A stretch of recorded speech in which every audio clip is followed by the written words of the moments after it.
Influenciadora fazendo festa, cantora ostentando mansão e selfies com closets mostrando peça de grife, não sei quantos sapatos, e isso rolando durante a quarentena. Esse é o tema do vlog de hoje. Antes de continuar, não preciso dizer que eu tô te pedindo para assinar o canal, ativar a notificação, isso é importante para o crescimento desse conteúdo e para que ele chegue a mais pessoas. O que representa um influenciador para você? Quem você segue? Quantas contas de Instagram e YouTube que você segue exercem uma influência direta sobre as suas decisões? Mas mais do que isso, você já parou para pensar se nesse momento do mundo, aquelas pessoas que te influenciam diretamente estão alinhadas com o seu propósito? Estão alinhadas com a visão do mundo que você quer construir? Isso é uma coisa para a gente ficar cada vez mais atento. Porque às vezes a gente não percebe a real influência que essas imagens, esses estilos de vida têm sobre a gente, mas eles têm. No fundo, mesmo a gente racionalizando e falando, não, isso não é pra mim, ou tudo bem, eu não sou uma cantora milionária, fica ali no fundinho assim, cara, mas eu queria também aquele jardim, eu também queria aquela piscina. E mesmo que a gente não se dê conta, as pessoas que a gente segue influenciam a gente. E veja bem, influenciar não é necessariamente uma coisa ruim. Você tá assistindo um vídeo meu e eu espero estar te influenciando, mas para a construção de um coletivo melhor. Mas com ideias que, de fato, vão ajudar a gente a sair dessa, mas mais do que sair dessa, a co-criar juntos o mundo onde a gente quer viver. A praticar uma cultura regenerativa, modelos de negócio regenerativos.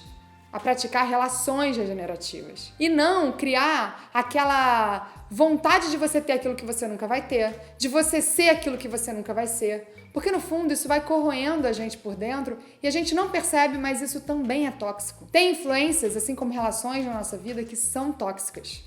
E quando a gente para pensar sobre o que está acontecendo e sobre o papel dos influenciadores e como eles chegaram até aqui, eu acho que está na hora da gente repensar muita coisa, você não acha? Recentemente, uma influenciadora brasileira fez uma festa com seus amigos no meio de uma quarentena que já deixou, nesse momento que eu gravo o vídeo, 250 mil pessoas mortas no mundo. Uma cantora popstar fez um vídeo com o filho fingindo de garçom, porque estava sem garçom naquele momento, uma brincadeira muito duvidosa. Um outro ofereceu uma água Perrier e se jogou numa piscina. Uma apresentadora norte-americana fez um vídeo falando estar se sentindo assim numa prisão.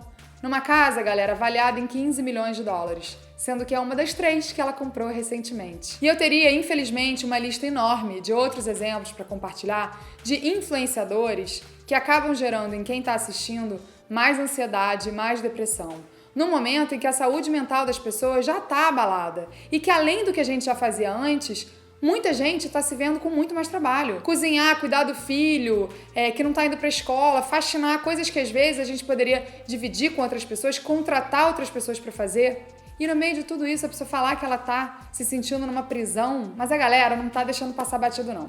Isso, inclusive, gerou uma hashtag nos Estados Unidos, Guillotine 2020. Guillotine, de guilhotina, né? Que foi o que aconteceu com os reis da França, aquela famosa história que a gente aprendeu quando não dava mais e o povo falou, gente, vamos guilhotinar essa galera. Porque assim, não tem como essa diferença de classes, não tem como a galera morar em Versalhes e a gente aqui passar fome. Então a ideia do Guillotine 2020, que é 2020 em inglês, é exatamente quem precisa ser cancelado, quem precisa ir para a guilhotina porque não está influenciando nada de bom, não está trazendo nenhuma nova perspectiva ou nenhuma perspectiva que de verdade agregue ou que gere algum tipo de reflexão. Eles têm milhões de seguidores porque eles ostentam uma vida cheia de coisas outside, né? Cheia de coisa fora de casa.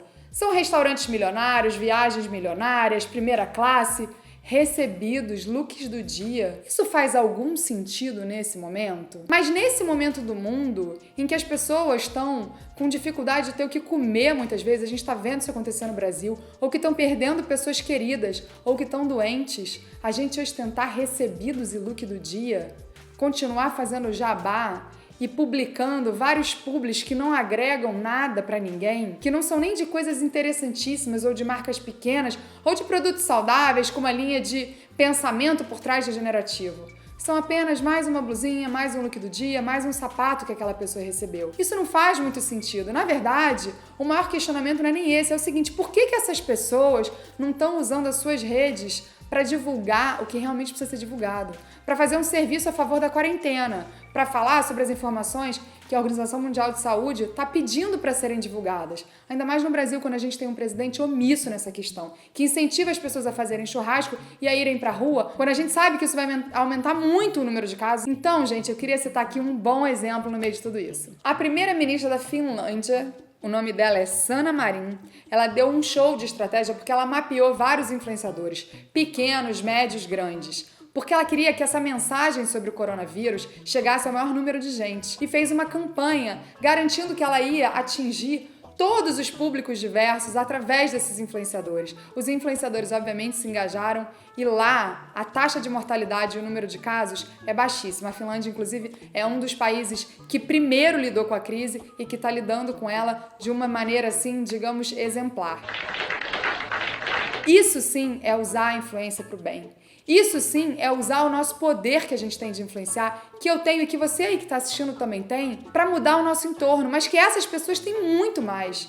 Porque se essas pessoas vendem qualquer coisa, e a gente sabe que às vezes elas vendem mesmo, elas poderiam espalhar novas ideias e elas poderiam usar o teu ativo, na verdade, para fazer o bem e para espalhar o bem. E por que isso está vindo assim agora para a gente refletir? Porque antes a gente estava no piloto automático.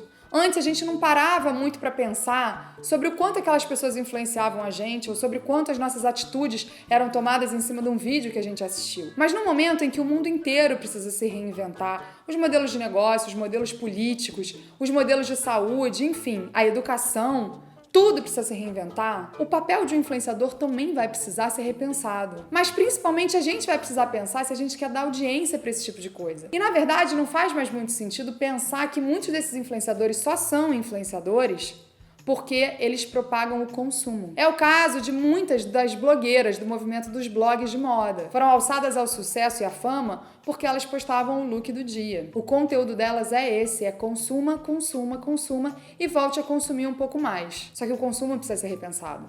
Porque a gente não pode voltar para o chamado business as usual ou os negócios como eram antes. O que a gente enfrenta hoje é agravado pelo modelo econômico que a gente adotou, o capitalismo. E não, a gente ainda não tem uma solução pronta para o que vem por aí. Então, o que a gente vai ter que fazer? A gente vai ter que reconstruir. A gente vai ter que voltar a olhar para o local. A gente vai ter que voltar a pensar a nossa comunidade e sonhar o que a gente quer para essa comunidade. E fazer em prol desse sonho acontecer. O nosso tempo, que é um grande ativo, a nossa atenção, que é disputada com estratégias de milhões de dólares, bilhões de dólares, por empresas como Google, Facebook, Instagram, para esses influenciadores, é isso que a gente acha que faz sentido mesmo? E aí, da mesma forma que a nossa carteira tem um poder de ativismo, o nosso like também tem um poder de ativismo, e o nosso follow também. Seguir um influenciador que abre não sei quantos recebidos e gera não sei quanto de lixo enquanto você está aqui assistindo o canal do Menos Um Lixo e pensando em como você pode fazer para gerar menos lixo, será que isso faz sentido? Será que faz sentido continuar dando like e curtindo uma pessoa que não pensa se aquela empresa que ela está fazendo o jabá, ou o publi, ou o ad, tem responsabilidade socioambiental? Se aquela empresa tem práticas de sustentabilidade que são de verdade e não são greenwashing? Se aquela empresa tem políticas de igualdade de gênero? Se aquela empresa tem trabalho escravo? A indústria da moda está atolada até aqui de casos de trabalho escravo, de casos de poluição. Faz sentido a gente continuar estimulando esse consumo? Se você está assistindo Menos Um Lixo, eu tenho certeza que para você não. Então talvez seja a hora da gente repensar e falar: é verdade, peraí, eu não tinha pensado nisso antes, porque de fato eu estava no piloto automático, eu estava sempre no corre. Mas o meu follow, ele diz muito sobre o mundo que eu quero construir. Porque ele diz para as marcas que eu estou aprovando esse tipo de recebidos. Aliás, gente, recebidos é uma coisa que realmente, assim, para mim é... Não sei. Queria que você deixasse aqui um comentário, #recebidos. E me conta o que você está achando desse movimento de recebidos. É um estímulo ao consumo desenfreado que eu acho que está na hora da gente dizer não. Porque é esse estímulo ao consumo desenfreado que gera, por exemplo, o desmatamento. O desmatamento gera o que a gente está vendo aí, se espalharem doenças como o Covid. Já está comprovado que o aumento de desmatamento, a perda da biodiversidade e a invasão dos habitats dos animais, né, faz com que doenças como o coronavírus se espalhem mais rapidamente. Então eu queria muito te convidar para fazer essa reflexão de quarentena. Faça uma limpa nos seus influenciadores. Porque o seu like e o seu follow são também um ativismo. Mas mais do que isso, inconscientemente, que a gente possa nesse momento olhar para o mundo que a gente quer construir e seguir conteúdos que ajudem a gente a isso. para a gente começar a criar novas narrativas e novas possibilidades na nossa cabeça. Quando a gente só vê mais do mesmo, a gente acredita que só existe aquilo. Quando a gente começa a ampliar o nosso leque de opções, a gente começa a pensar, nossa, podia ser diferente, nossa, isso já é possível. E é isso que eu acho que a gente deveria começar a fazer com o nosso follow, com a nossa audiência. A nossa audiência vale ouro hoje. Que a gente use o nosso ativismo da carteira, do ativismo de sofá e da nossa audiência para co-criar esse mundo que a gente quer construir, né? Então, para finalizar, eu te peço para deixar aqui nos comentários qual tem sido a sua relação com os influenciadores nessa quarentena. Você já fez uma limpa, não fez? Você vê a necessidade, não vê? O que você está achando da postura deles, daqueles que você segue nesse momento? O que você acha que eles poderiam fazer para juntos a gente co-criar esse mundo? Não se esqueça de se inscrever no canal. Eu sou a Fê Cortez, no Instagram, @FêCortez. Em breve estamos de volta.